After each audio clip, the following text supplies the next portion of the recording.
Hello everyone, শিক্ষাকোণ YouTube চ্যানেলের আরো একটি নতুন ভিডিওতে সকলকে স্বাগত। আজকের আলোচ্য বিষয় সাজেশন। একটি খুব ইন্টারেস্টিং ভিডিও। সেকেন্ড সেমিস্টারের পরীক্ষা অলরেডি শুরু হয়ে গেছে। এডুকেশন মাইনর যাদের রয়েছে তাদের 2-4 দিনের মধ্যেই পরীক্ষা। তাদের জন্যই এই সাজেশন। তোমাদের মোট 4টে ইউনিট রয়েছে। 4টে ইউনিট থেকেই যে সকল প্রশ্নগুলো আসার সম্ভাবনা রয়েছে সেগুলো নিয়েই আলোচনা করব। প্রথমেই দেখা যাক শিক্ষা মনোবিজ্ঞানের প্রকৃতি ও পরিধি। এই প্রশ্নটা যথেষ্ট গুরুত্বপূর্ণ, কারণ পেপারের মধ্যে এটি সবচেয়ে বেশি গুরুত্বপূর্ণ প্রশ্ন। বিকাশ কাকে বলে, এর বৈশিষ্ট্য। এরপরে রয়েছে শৈশবকালের বিকাশগত বৈশিষ্ট্যগুলি আলোচনা করো। এই প্রশ্নটা যদি না আসে তাহলে কৈশোরকালের বিকাশগত বৈশিষ্ট্যগুলি আলোচনা করো। এই দুটো প্রশ্নের মধ্যে কিন্তু একটি আসার প্রবল সম্ভাবনা রয়েছে। তারপরে আসি ইউনিট 2। ইউনিট 2 এর প্রথম প্রশ্ন, শিখন কাকে বলে, শিখনের প্রভাব বিস্তারকারী উপাদান। 12 অথবা 6 আসার সম্ভাবনা লক্ষ্য করা যাচ্ছে। শিখনের তত্ত্ব, তোমাদের টোটাল 4টে তত্ত্ব রয়েছে: প্রাচীন অনুবর্তন, সক্রিয় অনুবর্তন, প্রচেষ্টা ও ভুলের শিখন এবং অন্তর্দৃষ্টিমূলক শিখন।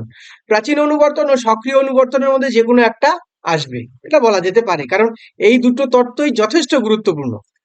প্রচেষ্টা ও ভুলের শিখন তত্ত্বটিও যথেষ্ট গুরুত্বপূর্ণ, যদিও 12তে না আসে 6-এ কিন্তু আসবে বলা যেতে পারে। তারপরে এলটিএম এসটিএম 3 বা 6 আসার সম্ভাবনা খুব। তারপরে বিস্মৃতি কাকে বলে, এর কারণগুলি ব্যাখ্যা করো, মানে ভুলে যাওয়ার কারণ ব্যাখ্যা করতে বলা হয়েছে।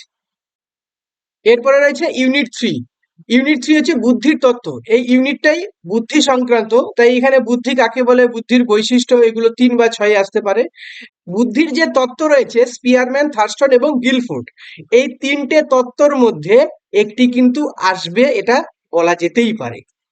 তারপরে বুদ্ধির ভাষাভিত্তিক ও ভাষাবিহীন অভিক্ষা সম্পর্কে আলোচনা করো, অথবা এদের পার্থক্য।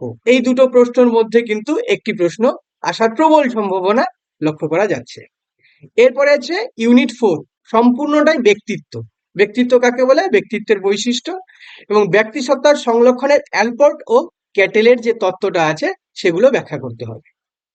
এই হচ্ছে তোমাদের 4টে ইউনিট। এই 4টে ইউনিট থেকে যে সকল প্রশ্নগুলো আসার সম্ভাবনা রয়েছে সেগুলো আমি আলোচনা করলাম, এবং এই সংক্রান্ত কিছু উত্তরও এই ইউটিউব চ্যানেলে আপলোড করা রয়েছে। তোমরা চাইলে সেখান থেকে উত্তরগুলো একটু দেখে নিতে পারো। Thank you and keep watching.